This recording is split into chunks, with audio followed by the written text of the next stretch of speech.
Seguimos hablando de lo que pasa en Afganistán. En línea está con nosotros Gabriel Merino, él es sociólogo y analista internacional. Gabriel, buen día, ¿cómo estás? Agostina y Pablo de este lado. ¿Qué tal, Agostina, Pablo? Un gusto estar hablando con ustedes esta mañana. Un placer. Bueno, Gaby, vamos a charlar entre otras cositas, principalmente de varios interrogantes que ya continúan y que se vienen con respecto a lo que pasa en Afganistán. Precisamente si esto puede o no tener algún impacto en América Latina. Imagino yo, principalmente con lo que puede ser la emigración y la recepción de América Latina de, ¿por qué no?, algunos refugiados afganos. Bueno, podría ser, sí, una opción, aunque no sé cuántos podrían arribar hacia América Latina. Uh-huh. No es como el caso de Siria, por ejemplo, claro, que hay en desarrollo una guerra civil y un caudal migratorio impresionante. Uh-huh. En este caso, el número de gente que está en los aeropuertos o que quiere salir bastante más chico tiene que ver con la estructura del gobierno afgano anterior, sí, aliado a Estados Unidos, y más que nada es una guerra que en alguna medida concluyó. No sé si concluyó porque ahora vamos a muchas tensiones, pero sí que el entramado central de la guerra, que era la ocupación extranjera más un gobierno afgano aliado versus talibanes y los aliados de los talibanes, uh-huh, como que bueno, eso a partir del retiro de las tropas de Estados Unidos y de aliados, y a partir de la caída del gobierno, bueno, eso de alguna manera consolidó el poder talibán. Queda una provincia ahí todavía resistiendo, que fue la histórica provincia que nunca pudieron gobernar los talibanes, uh-huh, al noreste de Kabul, de la capital. Pero bueno, esa es una. La otra consecuencia, evidentemente, también tiene que ver, o de forma indirecta, cómo afecta este golpe para Estados Unidos, golpe que ya se venía, porque ya Trump había anunciado el retiro de tropas ante el fracaso de la intervención y bueno, sí, muchos problemas, y el avance de China, Rusia, Irán y otros poderes en esa región. Biden termina de alguna manera de finalizar ese proceso. Ya había anunciado hace 3 meses el retiro de tropas, y ahora lo que está haciendo es efectivizando ese retiro de tropas. Bueno, la pregunta ahora es qué implica esa retirada de Estados Unidos, este debilitamiento o nuevo signo de debilitamiento de Estados Unidos en la región que considera prioritaria y que presiona cada vez más. Recordemos la reciente visita de Sullivan, sí, el consejero de Seguridad Nacional de Estados Unidos, una región que presiona cada vez más para que no influya China, para que China no desarrolle, por ejemplo, la tecnología de 5G, ¿no? Uh-huh, que es fundamental como salto para las telecomunicaciones, o que China y Rusia no influyan con su diplomacia de las vacunas, o bueno, presiona fuertemente. Yo creo que esa presión se va a exacerbar a medida que el declive relativo de la principal potencia del viejo orden o del orden anterior hoy en cuestión y en crisis, a medida que ese declive relativo aumente, la presión sobre la región lamentablemente va a ser mayor. Gaby, algunos, haciendo referencia a Latinoamérica y demás, algunos medios como el Financial Times o Es Colombia de ese país, hablan de que Colombia podría recibir a refugiados o que se prepara para aceptar personas de Afganistán que vengan de aquel país. ¿En qué beneficia, o si hay algún beneficio para Colombia recibir a estas personas? O netamente tal vez es un corredor humanitario que se abriría. Sí, creo que es más que nada la intención de Colombia de quedar. Lo que sí me escucho mucho cuando hablo, perdón, ahí lo vamos a solucionar, no hay ningún problema. Se puede solucionar porque como que es medio raro. No hay problema. No, te decía, sí, para mí es un gesto del gobierno de Colombia, de Iván Duque, que estaba muy alineado con Trump y con bastantes problemas, y todo un gesto a Biden, me parece. Claro. Y también sea en el marco de una visita que hace un mes, más o menos, un poquito más, hizo en Colombia el jefe del Comando Sur del Pentágono y el director de la CIA. Como un acercamiento, un gobierno que estaba antes alineado muy con Trump, insisto, y además con muchos problemas internos, es como un gesto a Biden y un gesto internacional, más que nada corredor humanitario. porque insisto que no se tiene mucha precisión, pero no sería tanto el número, o sea, no es como Libia o Siria, donde ahí la intervención occidental generó, y el desarrollo de la guerra en esos países generó un éxodo masivo, pero estamos hablando incluso de millones que llegaron a ser, ¿no? En este caso sería mucho más restringido. Creo que lo de Colombia tiene que ver como un gesto hacia Estados Unidos y ofrecerse como posible país receptor de estos de esta población afgana que está queriendo huir. Así que bueno, veremos. Yo no la he visto más que nada por eso, porque no creo que tampoco tenga mucho impacto, tampoco claro. Creo que afganos estén pensando tanto en América Latina y demasiada distancia cultural, claro. Geográfica, de distinto tipo. Quizás están pensando esos afganos en otros países. Además tienen países cercas que podrían ser tener un vínculo receptor mucho más, porque son aliados o cuentan con cierta cercanía, no solo cultural, sino política, no sé, como por ejemplo el caso de Turquía. Entonces, bueno, veremos, ¿no? Cómo se desarrolla eso, pero yo por ahora lo analizo sobre todo como un gesto de Colombia hacia el gobierno de Biden de Estados Unidos para acercar posiciones. Gaby, hay una información que dice que Estados Unidos gastó más de 8.000 millones de dólares durante 15 años en principalmente esfuerzos para privar a los talibanes de ganancias en cuanto al comercio de opio y heroína en Afganistán, y después dice que esta erradicación que planteaba en un momento Estados Unidos ha fallado. Esto es así, pero también hay otro contrapunto que dice de que Estados Unidos es gran responsable de la llegada de los talibanes y que dejó a merced a Afganistán. Bueno, son dos preguntas re interesantes, Pablo, porque están en parte del corazón del conflicto. Claro. Hoy Afganistán es el principal productor de opio del planeta.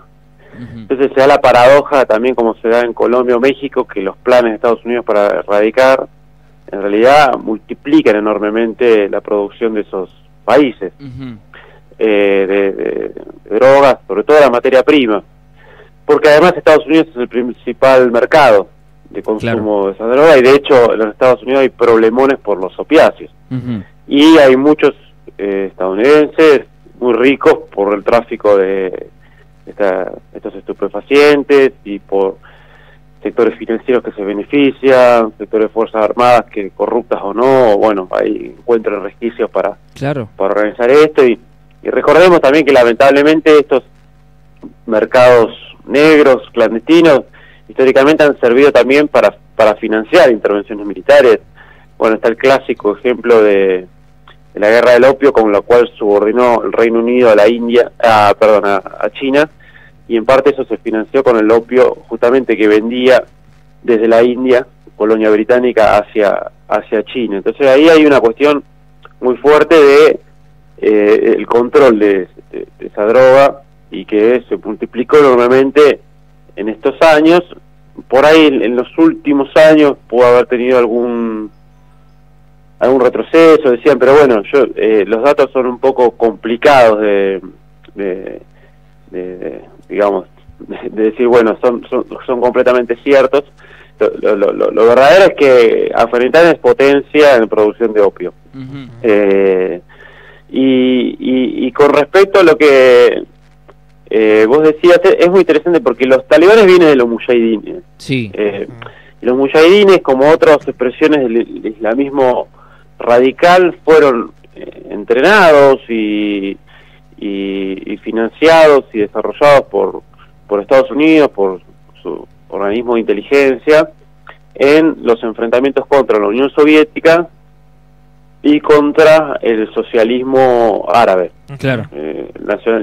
Por ejemplo, contra Nasser, lo que fue la experiencia de Nasser en Egipto, o de los Assad en Siria. Entonces, esto está incluso reflejado en una película muy buena, que yo la recomiendo para entender un poco qué pasa en Afganistán, pero que tiene que ver con el Afganistán de los 80, es Charlie Wilson War, la guerra de Charlie Wilson, que es un senador republicano, que es el enlace y quien financia, o quien articula mejor servicios de inteligencia de Estados Unidos, Fuerzas Armadas, Congreso, para apoyar a los mujahidines, que es esta versión ultra fundamentalista del Islam, claro, pero que a su vez combate también a la revolución iraní y esa otra interpretación del Islam. Entonces ahí como que estos grupos fueron muy instrumentalizados por Estados Unidos. De hecho, no es que Afganistán todo el tiempo vivió una situación de extremo fundamentalismo musulmán, sino que también eso se dio por este apoyo de Estados Unidos a estas expresiones. Entonces ahí hay un vínculo muy estrecho, como pasó con Al Qaeda, ¿no? Que vienen también de ese mismo proceso, ese financiamiento.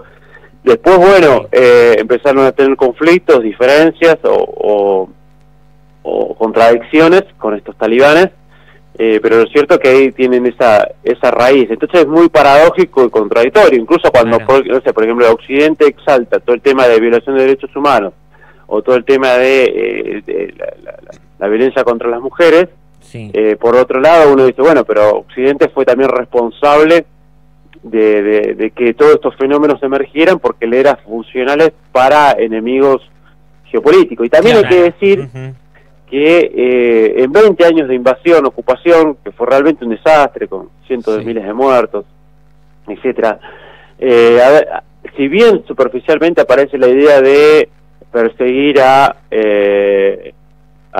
Osama Bin Laden y Al Qaeda, claro, que fue el momento donde se instala del 2001, la Torre Gemela, ¿no?, que es la excusa. Pero bueno, van a Afganistán también porque Afganistán era una posición geopolítica clave, porque si no también tendría que haber atacado o se tendría que haber peleado con Arabia Saudita, que era otro de los apoyos de Al Qaeda, y Gaby, perdón, es un aliado fundamental de Estados Unidos. Gaby, perdón, le deja pasar un montón de cosas. Claro. Pero van a Afganistán porque 3 meses antes de la guerra, de la invasión a Afganistán, que no va solo Estados Unidos, va el Reino Unido, van los aliados europeos, van todos los aliados fundamentales de Estados Unidos a Afganistán.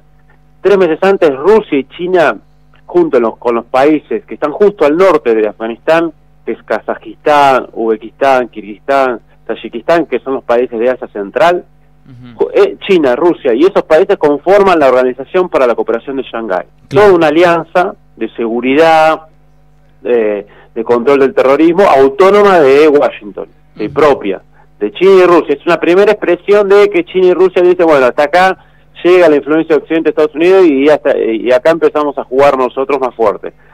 Y eso está justo al norte de Afganistán. Entonces, también Afganistán fue ocupar una posición clave para impedir que esa alianza avance. Lo cierto es que esa alianza avanzó un montón ahora.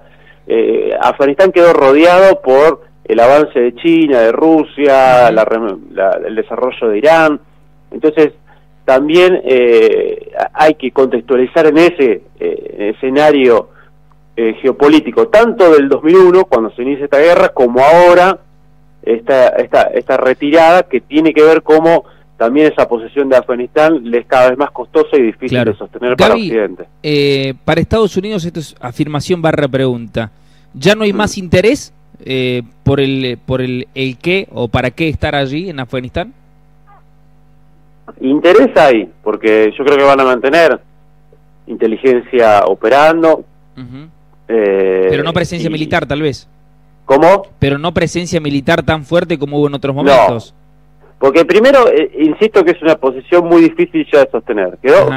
Si nosotros vemos, sé que es muy difícil por ahí así, en términos abstractos, ver un mapa, en menos de esa zona que nosotros no conocemos para nada. Claro. Pero si vos ves Afganistán está rodeado por, Pakistán, tremendo aliado hoy por hoy de China, aliado principal en la iniciativa de la Ruta de la Seda, le permite a China una salida hacia el Índico occidental, sí. Pero además Pakistán es quien sostiene a los talibanes en gran medida, porque son pastunes y son aliados étnicamente, hay mucha cercanía y es el apoyo fundamental de los talibanes, Pakistán. Que es aparte un país de más de 200 millones de personas, no es cualquier país, ¿no? Sí. Entonces está Pakistán. Después al lado de Pakistán está Irán, que también linda con Afganistán. Bueno, Irán acaba de después de todas las sanciones de Trump, que le salió un poco el tiro por la culata, perdón la expresión, pero sí. Estas sanciones contra Irán, Estados Unidos lo terminó acercando a Irán, a Rusia y a China. Bueno, hace unos meses firmó un acuerdo de $400 millones con China para venderle petróleo, venderle hidrocarburos, a cambio insertarse en la ruta de la seda, inversiones, bueno, etcétera, etcétera. Bien. Más en lo que desarrollé, digamos, lo que dijimos de Asia Central, los países, cómo se fue ahí convirtiéndose en un núcleo de un desarrollo de un eje de poder alternativo al de Occidente. Entonces quedó rodeada, es muy difícil de sostener. Y por otro lado, Estados Unidos está muy preocupado, y particularmente Biden y el actual gobierno, están muy preocupados por concentrarse mucho más en el Pacífico, sí, donde es el gran territorio de emergencia de China, y dice, bueno, aflojemos un poco o miremos un poco menos a Medio Oriente, porque esto nos está desgastando mucho, y mientras nosotros nos desgastamos en Oriente Medio y en Asia Central, o en el sur de Asia Central, sí. China está avanzando a más no poder en el Pacífico, y ese es el gran territorio a defender. Incluso dicen, un informe el año pasado del Congreso, dice, nosotros ya perdimos la hegemonía, o la primacía, en realidad la palabra de ellos, la primacía militar en el Pacífico Occidental. Tardaron 20 años en darse cuenta, Gaby, tardaron 20 años en darse cuenta. Sí, lo que pasa es que hay también una interna, claro, porque los neoconservadores que estaban con Bush y que también estuvieron con Trump, tienen la cabeza más puesta o sea, ellos entienden más que el control de Medio Oriente es como más clave, o es una de las claves para mantener la supremacía mundial, ¿no? Sí. Esto está escrito en es público, ¿no? En el nuevo proyecto para el nuevo siglo americano sería la traducción, y que muchos de los neoconservadores son parte de ese proyecto. Entonces, por eso también la guerra en Irak fue tan importante. Lo que pasa es que eso también le salió bastante mal, incluso rompió ahí con aliados, porque Francia y Alemania no quisieron saber nada con la guerra de Irak. De hecho, ahí se rompió el Consejo de Seguridad de la ONU, y además porque Francia y Alemania tenían muchos intereses en Irak, en inversiones petroleras, como pasaba también con Irán. Entonces ahí, y en cambio los globalistas sí tienen una idea mucho más de ir hacia el Pacífico más rápido, pero tampoco le salió. Y de hecho Hillary Clinton, durante el gobierno Obama, lanzó que Afganistán iba a ser el nuevo corazón de una ruta de la seda comandada por Estados Unidos, comandada por Occidente. Y fíjate que lo que terminó siendo es que la única proyecto de nueva ruta de la seda es el que encabeza Beijing, y que lanzó en 2013, y es el único que avanzó, y ahora los estadounidenses se están retirando. Es parte del declive relativo, ¿no? Digo siempre relativo porque no es un declive total, como algunos piensan, catastrófico, viste, que se cae el imperio, no, declinan, hay otros poderes, cambian las correlaciones de fuerza, pero lo cierto es que hay un declive relativo que es claro, y que los intentos guerreristas por frenar ese declive no solo no lo han frenado, sino que lo han acelerado en parte. Bien. Gaby, gracias por este ratito. Seguramente estaremos en contacto en otra oportunidad. Un abrazo grande. Bueno, les mando un gran abrazo. Hasta la próxima. Gabriel Merino, sociólogo, analista internacional. Bueno,